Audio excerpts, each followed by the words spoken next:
Ukraine के Kharkiv में घुसी रूसी सेना। खार्किव की सड़कों पर रूसी सेना के टैंक और मिलिट्री ट्रक दौड़ते हुए दिख रहे हैं। खार्किव कीव के बाद यूक्रेन का दूसरा बड़ा शहर है। सरकार ने लोगों से घर में रहने की अपील की है।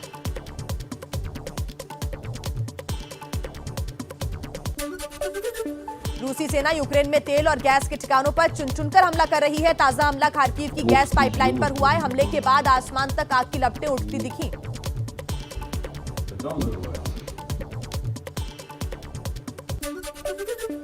लुहांस्क इलाके में रूसी सेनाओं ने यूक्रेन के तेल ठिकाने पर हमला किया। यूक्रेन का आरोप है कि रूसी सेनाएं चुन-चुनकर तेल ठिकानों पर कर रही हैं हमला।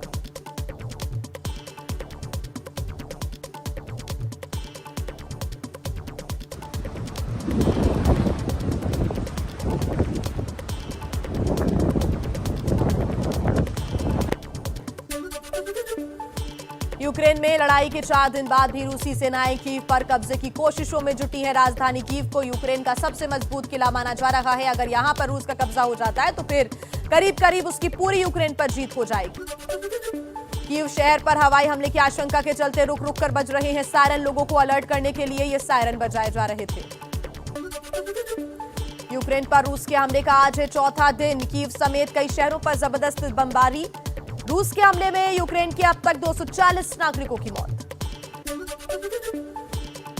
यूक्रेन फिर बातचीत को हुआ तैयार। राष्ट्रपति जेलेंस्की ने जारी किया बयान। जेलेंस्की रूसी राष्ट्रपति पुतिन से बातचीत को राजी, लेकिन रूस की शर्तों और सलाह पर नहीं होगी बातचीत। युद्ध विराम के लिए पुतिन ने शर्त रखी है कि जेलेंस्की सत्ता छोड़े, तख्ता पलटकर कब्जे में ले सत्ता। यूक्रेन के नेटो की सदस्यता लेने की कोशिशों से चिढ़ा है रूस। यूक्रेन के राष्ट्रपति ने सोशल मीडिया पर जारी किया वीडियो। कहा, यूक्रेन की सेना अपनी जमीन की रक्षा के लिए लड़ती रहेगी, अफवाहों पर ध्यान न दें। यूक्रेन ने रूस के 3,500 सैनिकों को मारने और 200 रूसी सैनिकों को बंधक बनाने का दावा किया। खार्किव में भी 100 रूसी सैनिक मारने का दावा किया। रूस का दावा, यूक्रेन के 821 सैनिक ठिकानों को नुकसान पहुंचाया। 19 कंट्रोल सेंटर, 7 लड़ाकू विमान, 7 हेलीकॉप्टर और 87 टैंक तबाह किए। यूक्रेन के राष्ट्रपति जेलेंस्की का दावा, फ्रांस करेगा मदद, देगा हथियार और जरूरी सामान। नीदरलैंड भी भेजेगा 200 एंटी एयरक्राफ्ट मिसाइल। ऑस्ट्रेलिया के पीएम स्कॉट मॉरिसन ने कहा कि यूक्रेन पर हमले की रूस को भारी कीमत चुकानी पड़ेगी। कहा, हम यूक्रेन के नागरिकों की सुरक्षा के लिए प्रार्थना करते हैं। रूस यूक्रेन युद्ध के बीच अमेरिका और चीन में भी तनातनी बढ़ गई है। अमेरिका ने चीन को कहा है कि वो रूस पर पाबंदियों का समर्थन नहीं कर रहा है। चीन ने कहा कि पाबंदियां लगाना समस्या का हल नहीं, यूएन से हल निकलना चाहिए। रूस ने यूक्रेन को कमजोर करने के लिए उसके नेवी और एयरबेस पर हमला किया। लगातार हमले कर यूक्रेन को चारों ओर से घेरने की कोशिश कर रहा है रूस। यूक्रेन ने दावा किया कि यूक्रेन की राजधानी कीव में रूसी हमले के बाद रिहायशी इलाकों में इमारतों को भारी नुकसान। सड़कों पर बिखरा दिखा इमारतों का मलबा।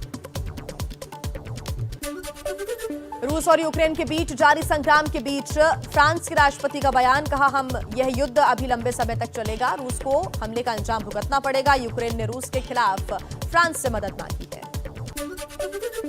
रूस ने कई देशों के विमान पर पाबंदी लगाई। पोलैंड, बुल्गारिया, चेक रिपब्लिक से विमानों के आने पर रोक। रूसी हवाई क्षेत्र में भी विमानों के घुसने पर पाबंदी। यूक्रेन ने रूस की मिसाइल मार गिराने का दावा किया है। कीव में रूस ने डैम को निशाना बनाकर हमला किया था।